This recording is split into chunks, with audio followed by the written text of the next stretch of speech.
20 de marzo de 2015, viernes cuarto de Cuaresma. Plática. Aprender la actitud de sufrir de Cristo para compadecer con Él. Cuando San Ignacio medita la pasión en la tercera semana de sus ejercicios, indica al ejercitante que haga esta petición. Tener dolor con Cristo doloroso, quebranto con Cristo quebrantado, y lágrimas por tanta pena que Cristo pasó por mí. Para obtener el mayor fruto de estas meditaciones de la pasión hay que analizar el contenido de esta petición. La pasión se nos presenta ya no como la misericordia de Dios que nos abraza, sino como lección y revelación del supremo amor que lo muestra a Cristo en la cruz, para que aprendamos de Él así también a entregar nosotros la vida. Aprende de mí para que sepas cómo se da la vida por amor. Es importante decir esto porque hay que evitar contemplar a Cristo crucificado quedándonos en una visión psicológica del dolor, ponderar lo que el Señor padece, sus dolores y quedarse ahí. Ahí no hay que pararse, hay que evitar eso. Quedarse en ese nivel es pobre y parcial. No es el objetivo de contemplar la pasión. Tampoco lo es quedarse en compasión por Jesús, en tener lástima de Él. Nosotros ante el dolor, no solo de los hombres, sino también de los animales, de los seres vivos, tenemos una tendencia a sentir compasión, es algo muy humano. Y lo decimos, me da pena, me da lástima, pobrecillo. Es un nivel elemental en el fondo. En todo corazón noble, aun prescindiendo de la fe, ver el sufrimiento de otros produce pena y lástima. Es normal. Pero al analizar cómo se produce esto, vemos estos elementos. Primero, nos produce este sentimiento cualquier ser vivo que sufre. Segundo, para tenerlo no necesito haber conocido antes al que sufre. Y tercero, uno puede tener esa lástima incluso si esa persona está sin conocimiento, por ejemplo, está en coma o no tiene uso de razón. Ahora, es evidente que en el caso de Jesús, si uno tiene una imaginación lo suficientemente viva como para contemplar la flagelación, la crucifixión, pues eso es normal, produce lástima. Una película de la pasión bien hecha suscita esa compasión. Pobre hombre, cómo sufre. Este sentimiento puede darse hacia Cristo, está claro. Pobre Jesús. Entonces, no es un sentimiento malo, pero es elemental, es primario. Además, conviene advertir también que ese sentimiento suele conllevar cierta superioridad hacia el que sufre. El que tiene lástima es superior y al otro se le considera inferior. Que a uno le tengan lástima suele resultar algo humillante. Me miran de lejos, desde su tranquilidad, y eso provoca que se resista y se vea humillado. Generalmente no conviene mostrar lástima del enfermo. No me tenga compasión, tráteme normal, ¿no? Nos diría un enfermo. Eso les humilla. Esta es la caracterización de ese sentimiento. Entonces, cuando nosotros contemplamos la pasión, no buscamos eso, no nos quedamos ahí.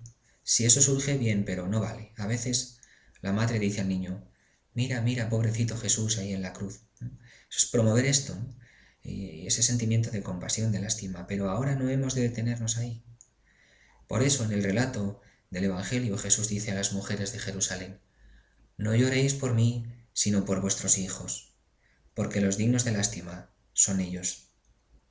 No me tengáis lástima, dice Jesús.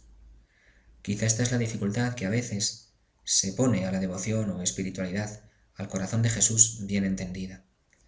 Porque hay gente que cree que esa espiritualidad de devoción al corazón de Jesús se trata de tener lástima de Jesús, de lo que le duele el pecado.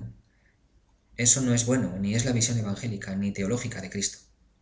Muy distinto, y esto sí es lo que pretendemos, es compadecer con Cristo. Atención, compadecer con Él. La clave es la palabra compadecer, como en Getsemaní cuando Él dice, velad conmigo. Es dolor con Cristo doloroso. Este matiz es crucial entenderlo. Compadecer conlleva, primero, no se compadece sino con una persona humana. Segundo, para que se dé esa compasión se ha de haber creado una unión previa con esa persona con la que compadezco. Tercero, el que padece, con el que yo compadezco, ha de ser consciente y sufrir de manera humana, libre y personal. Por tanto, las tres cosas son absolutamente distintas de las otras tres que se daban en el caso de la lástima. Allí nos producía ese sentimiento cualquier ser vivo, aquí solo una persona humana. Allí no era necesario haber conocido al que sufre. Aquí es precisa una unión previa de amistad personal con el que sufre. Allí no era necesario que esa persona tuviera conocimiento o uso de razón. Aquí, en cambio, el que sufre lo hace conscientemente, de manera libre, personal y voluntaria. Compadecer es una característica de la amistad. Dos participan del dolor por la unión que existe entre ellos. Y una participación sufriente. Entonces, por aquí va la gracia que buscamos en estas contemplaciones de la pasión. Un ejemplo humano. Dos personas que tienen entre sí una gran unión, un matrimonio cristiano bien formado y muy unido. Existe una persecución y el marido es apresado por la fe, procesado y ejecutado.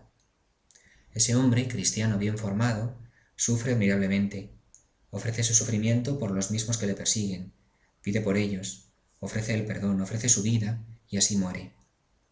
Su mujer no es que simplemente le tenga lástima, sino que compadece con él, pide también por sus verdugos y ofrece su vida, al igual que el marido.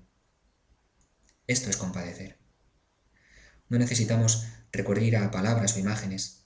Tenemos el ejemplo de María al pie de la cruz. La actitud de María no se reduce a tener lástima de Jesús. María compadece con su Hijo, que es lo que llamamos también, en una expresión que conocemos más, asociarse al padecimiento de Jesús. María ofrece su sufrimiento y su vida, y en ella nunca existe deseo de hacerle a Jesús bajar de la cruz, de evitarle ese sufrimiento. María ve a Jesús gritar desde la cruz y grita con él, sufre con él.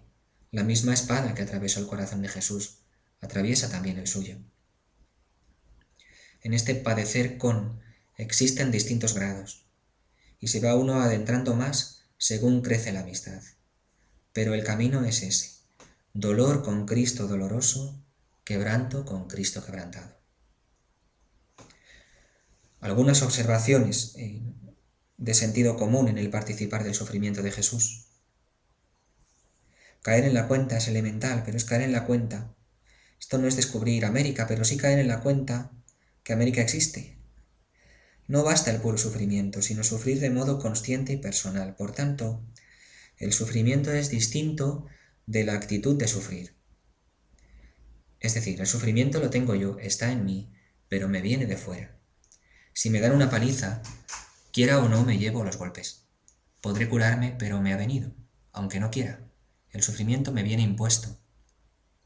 Junto a eso existe una actitud de sufrir que ya es de la persona, que la pongo yo libre y personalmente, que es el cómo encaja esa persona el sufrimiento.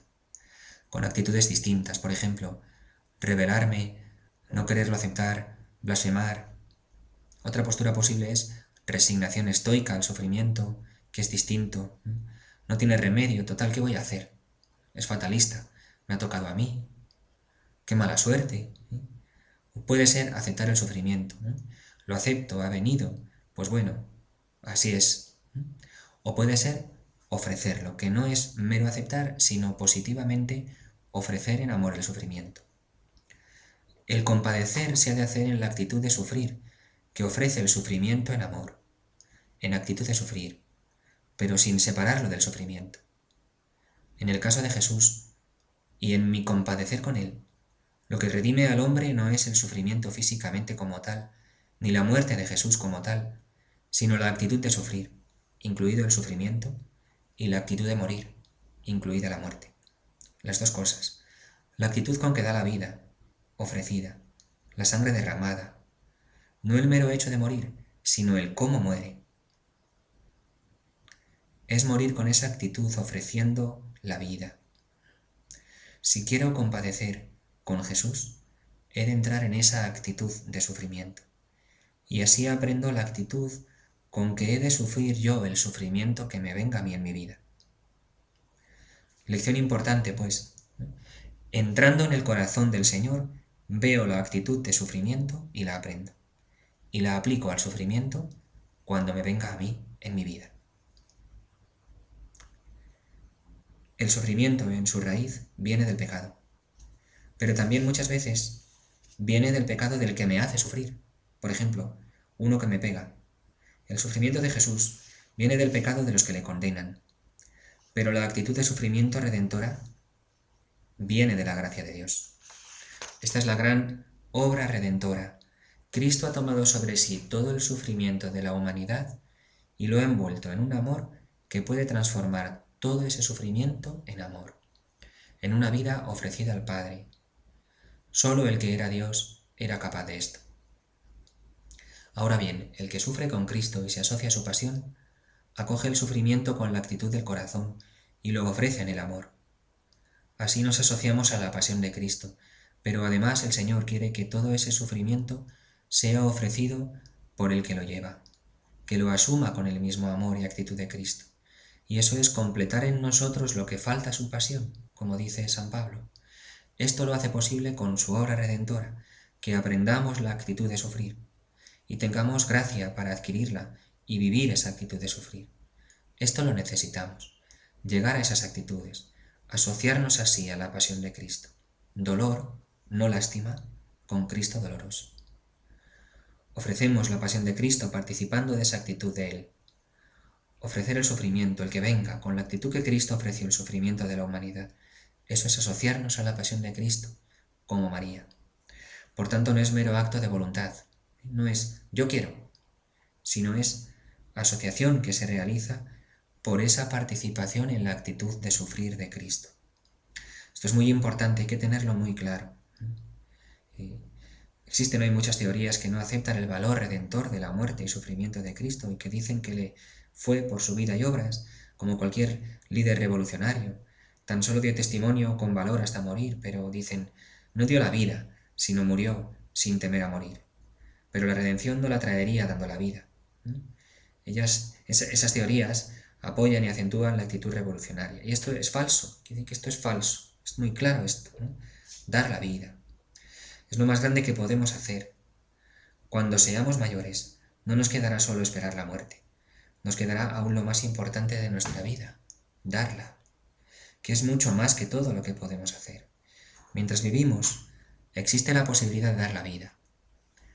¿Vivimos dando la vida? Bien, pero queda el momento supremo de morir dando la vida, como Jesús. Nadie me la quita, yo la doy. La muerte de Cristo es redentora, yo la doy. Murió por nosotros, por nuestros pecados, para nuestra salvación. La muerte no es término de nuestra actividad, sino momento supremo de nuestra eficacia. El Hijo del Hombre ha venido a servir y dar su vida por los hombres. He venido para que tengan vida, nadie me quita la vida, yo la doy.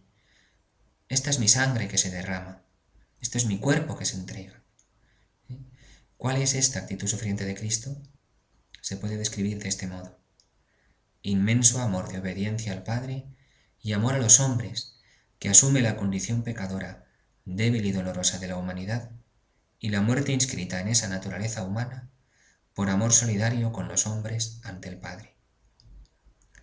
Ver esta actitud en Jesús en su pasión es con la que lo padece y quiere padecer por nosotros, incluso cuando no sufre físicamente, y nosotros pedir la gracia de compadecer con él.